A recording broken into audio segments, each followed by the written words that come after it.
Marvel Rivals. China Watch. I've seen somebody say, this is my first game as Star-Lord.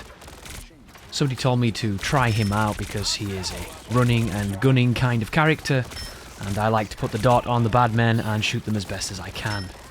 And the only thing I knew about this dude going into this game was that when you do that aerial evade, you reload your gun. And that tells you a few things, right?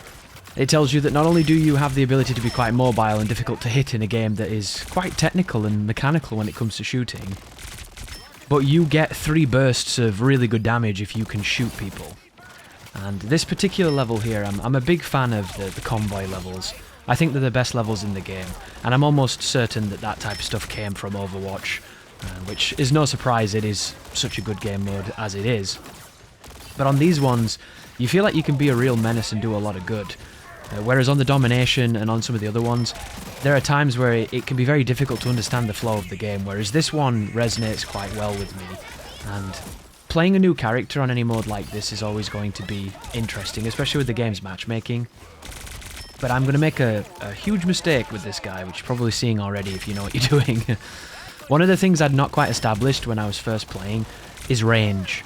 And range has a huge importance in almost every gunfight, because you are only successful and effective up to a certain point. And I just get eaten by Jeff while I'm flying, which is never a good feeling.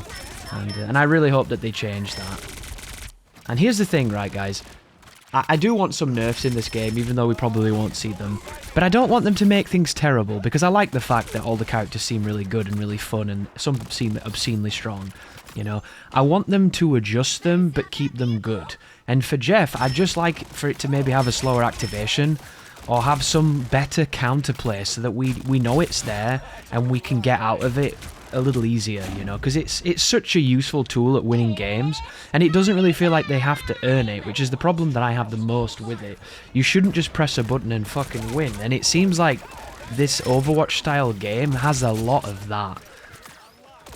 And of course I can't talk because this character, his ultimate, you press a button and you win, because he gets to shoot you for free. And this one, see this just there, the Spider-Man swings in, presses his ultimate and gets to shoot you for free. Like, it seems to be part of the genre, and I find it fucking scummy and annoying, but it's the game, so you have to make terms with it, you have to learn to use it and how to beat it, right? And that's the thing with something like Jeff, you know. I don't like that Jeff can do what he does for free when he's supposed to be a healer, when he's supposed to be someone potentially on the back line, when in reality, an aggressive Jeff is just as good as a healing Jeff, because he could be such a powerful character with so much damage and so much AoE. Like, he just feels like he's got the tools of a different kit. And it's fascinating, but it is frustrating. But it's not as frustrating as Hawkeye. Hawkeye is a character who can kill you in one hit without aiming. And people like to tell you, oh, he's not overpowered, it's so hard to play as him. Dude, you are fucking killing people by accident. You are firing into groups and getting entire kills. It's broken, dude. That character needs to be fucking deleted. And if you can fly, Jeff can't kill you, unless he suicides. And that's the trick. If the Jeff doesn't know that who he's eaten can fly back, you are absolutely fine. So Star-Lord is really good at getting back from those particular Smash Brothers edge guarding traps. But in this game, I'm queuing with one person, and we're playing new characters, and you've probably noticed it yourself, because I'm definitely in the scourge of it. I've put some videos up on YouTube, and if you know this genre, you might have watched them and be like, oh Chris, you're just being one of those people that insta-lock DPS. You know, you just pick Duelist immediately and, oh wow, look at that. How did that work? I wonder if that was latency based. Their bodies bounced a ton of distance. But we've got a Hulk, I'm going to do my best to support him and pepper this Iron Man. And then we've got this Panther that keeps coming for me, but luckily I do have some speed. I am trying to play as many roles in this game as I can and get better at those roles. And recently I have not been able to play Duelist at all, because everybody you play with picks Duelists, and don't get me wrong, if you want to pick a character that you want to have fun with and you want to get in there, then, you know, you can do that, that's what it's all about. But you're gonna lose. And especially if the role that you've picked you're not very good at, you know? Like, I play so many games where people instantly pick Psylocke or instantly pick this character I'm playing right now, and they don't know how to shoot people. they don't know how to be effective in the battle. And the reason that I'm putting these videos up here, guys, these first time using a hero, is not meant to be me gloating about, oh, look how good I am, or how bad I am, or this or that, or whatever that's meant to be. It's to show you that I don't know how to play this game, but I'm still going to try to win. It's to show you that if you come from other games where you can shoot, you can translate your skills into this game and help your team. But the thing that doesn't help your team is picking DPS and doing no fucking damage, killing no one, finishing no one off that the tanks are hurting, saving your healers from getting dived on, saving your tanks, you know, when they need you. Your job is to be as vicious as you can be, and depending on who you pick, depends on how you can work that. And I didn't really know that at this point. You know, I'm speaking now with many more sessions under my belt than this video. But, like this Panther here, his job is to come into the enemy lines like this and cause chaos. He's supposed to pick off people on the outskirts. He's supposed to target what they call the squishies. He gets rid of the supports. He makes it so that your team can't stand the line. That's his role, and it's difficult. Same with Wolverine. Wolverine, way harder than Panther when it comes to his ability to get out. So you have to be very smart with Wolverine to do that. You have to ambush. You have to play sneaky. You have to play smart. You have to move with your team. You have to have a pocket healer, hopefully. But sometimes you're not going to have these things. So how can you be effective while still playing your role? And as you see here, we have 2 tanks, or we did.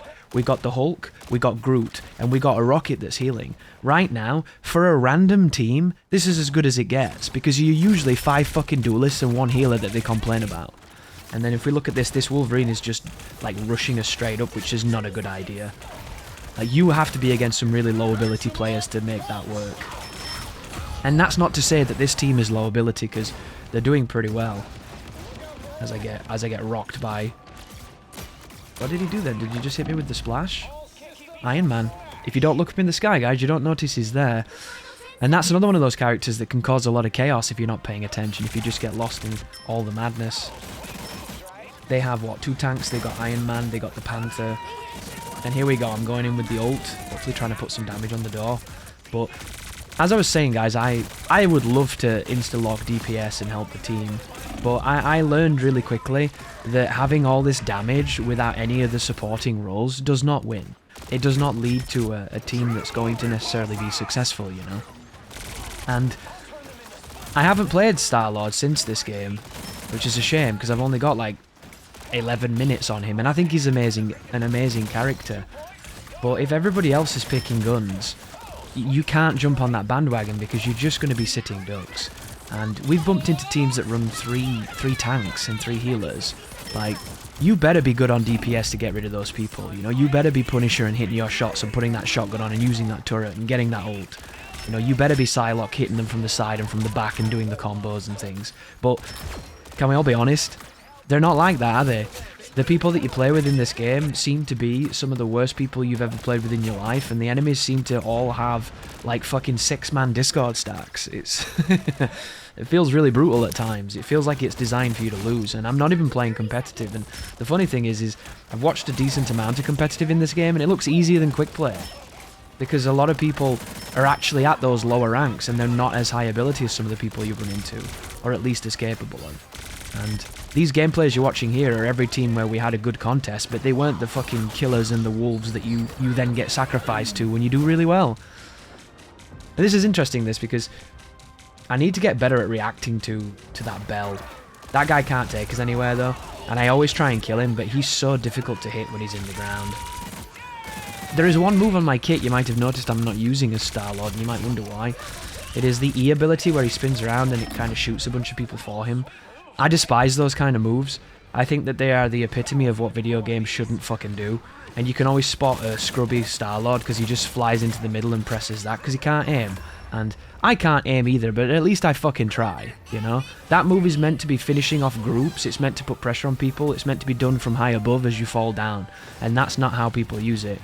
But like anything else, we're all figuring it out, we're all learning, and, you know, Rome wasn't built in a day, so sometimes it takes some time. But thank you for watching, guys. I hope you enjoyed the Star-Lord gameplay, and you take care now.